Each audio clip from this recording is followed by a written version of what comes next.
Ես տիրոջ հետ հանդիպում ունեցել եմ դեռ շատ մանկուց 3 տարեկան հասակում ես Սուրբ Հոգով մկրտվել եմ ու այդ օրը ես հիշում եմ այսօրվա պես, թե ոնց էր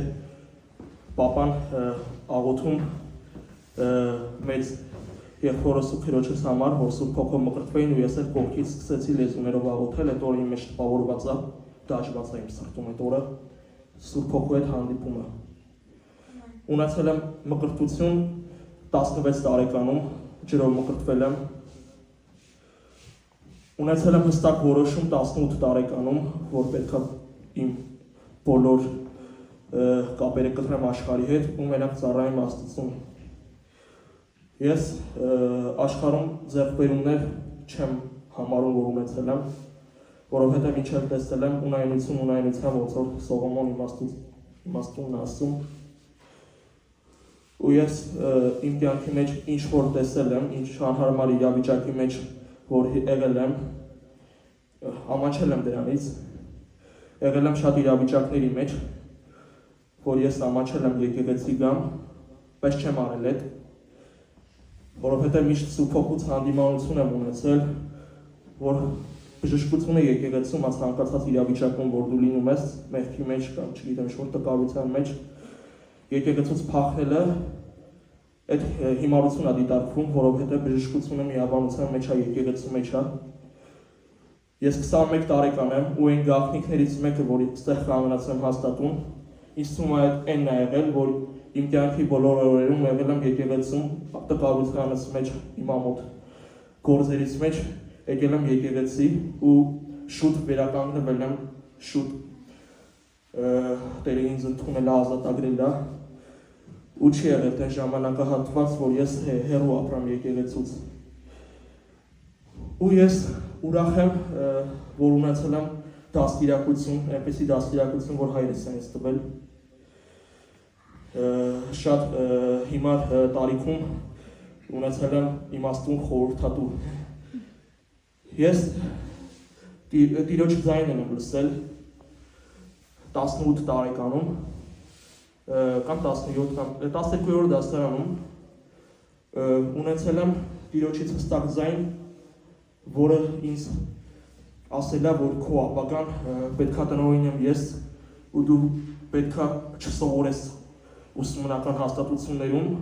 ես տիրոջից եմ դա առել, ինձ ոչ իմ հայրն է ուղղորդել, ոչ էլ ընտանիքի անդամները, իրանք միշտ կողմ են եղել ուսմանը ու ուսմունքը ու կրթվածները շատ կարևոր է մարդու համար այդ ժամանակահատվածում, բայց ստացել եմ տիրոջից հստակ հրաման, որ իմ կյանքի մնացած օրերը անցկացնեմ եկեղեցում ու կապը կտրեմ աշխարհում։ Ընդհանրապես ես ինչ որ տեսել եմ աշխարհում, ես այդ աղբ եմ համարում ու երբ որ ես իմ քայլերս ավելի ամրացնում էի ծառայության մեջ, ինձ ավելի նվիրում էի եկեղեցուն, բնականաբար դիվային աշխարհը կենտրոնանում է քո վրա, որովհետև Հիսուսը ուզում է փրկվածներ, փրկված հոգիներ, իսկ հակառակորդը հակառակ աշխարհ, որ ուզում է Հիսուսից հեռու ապրող հոգիներ։ Այդ ժամանակ այնքան ամուր էր իմ ոտքերը ու այնքան ամուր թիկունք ունեի, աղոթով իմ համար հայր ունեի, որ դիվային աշխարհը փրփուրներից էր կախվում, առաջարկներ։ Հիմնականում մարդ երբ որ որոշում է Տիրոջ մեջ ծառայի, առաջ են գալիս առաջարկներ։ Շատ գունավոր, շատ փայլուն, փաթեթավորված աղբեր։ Ես տենց եմ համարում, ես ոչ մեկին չեմ հեգնում, ով որ աշխարհում ինչ-որ ձեռքբերում ունի, թող Տերը իրան տնօրինի, Տերը իրան առաջնորդի, բայց ես տենց եմ համարել, այն առաջարկները, որ ինձ տվել են, կարող է ինչ-որ մեկի համար շատ թանկ բան է, բայց ես այդտեղ ոչ մի արժեք չեմ տեսնում։ Երբ որ ուզում էի եկեղեցում ավելի հստակ ծառայել, 12-րդ դասարանից հետո ինձ եկավ առաջարկներ ուսումնական հաստատությունից առաջարկ, որ գնամ շարունակեմ շատ հեշտ ճանապարհով ընդունվեմ։ Ես միանգամից առանց մտածելու մերժել եմ։ Եղավ առաջարկ նվագախմբերում նվագելու։ Շատ հեշտությամբ եմ մերժել, դժվարությամբ չեմ մերժել։ Ու ամենամեծ առաջարկը եղել է, որ շատ հայտնի մի հատ ուսումնական հաստատությունում ամբողջ աշխարհում որ հայտնի է, անում չեմ ուզում տամ, որ գովազդ չլինի։ Առաջարկը տեղ սովորելու, հովանավորելու ինձ, որտեղ սովորեմ։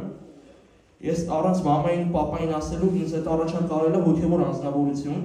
մեր եղբայրներից մեկը, ես առանց մամային ու պապային ասելու ես մերժել եմ այդ առաջարկը։ Ճիշտ է, ինքը ինձ ասեց, մի հատ լավ կլինի, որ ընտանիքի անդամների հետ խորհրդակցես, որովհետև սա շատ լուրջ հարց է, էլի, առանց ընտանիքի անդամների հետ խորհրդակցելու չի կարելի սենց առաջարկից հրաժարվել,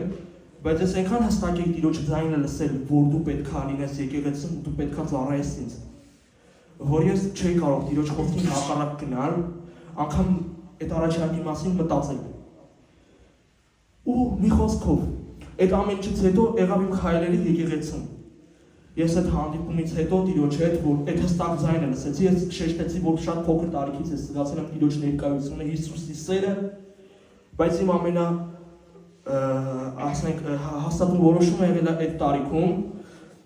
ու ես որոշեցի, որ պետք է իմ կյանքը անցկացնեմ եկեղեցում ու լսեմ Տիրոջ հաջորդ ձայնը։ Ու ես Տիրոջ հաջորդ ձայնը լսեցի, որ ես պետք է զբաղվեմ գործիքավորումներով ու պետք է այն երգերը, որ գրել եմ, պատանեկությունից պետք է սկսեմ կամաց թողարկել այդ երգերը։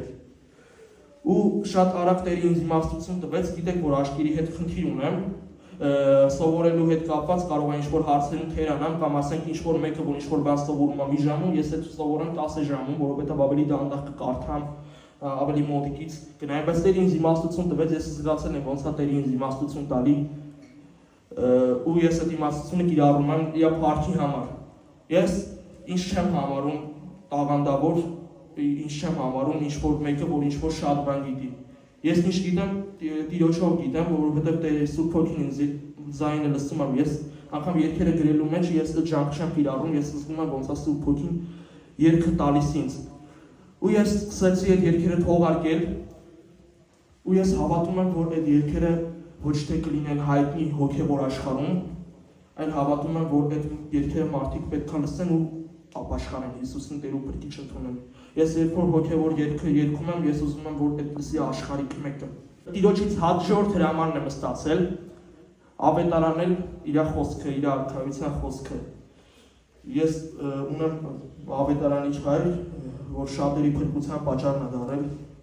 Ու ես Տիրոջից մի բան եմ խնդրում, Տեր Աստված, եթե ինձ կանչել ես այդ կանչվածության մեջ, իր արածի գոնե 10% կամ 5% կարողանամ անեմ, որովհետև դա իմ համար ահռելի գործ։ Ուզում եմ, որ ամեն իմ կյանքի օրվա մեջ երևա Տիրոջ փառքը, Հիսուսի փառքը, ու ուզում եմ, որ Հիսուսի մուտքը տեսնեմ մարդկանց մեջ, երբ որ լսեն երգերը, տեսնեն Տիրոջ ու Սուրբ Հոգու ներկայությունը զգան։ Ամեն։ Հալելույա։ Ամեն։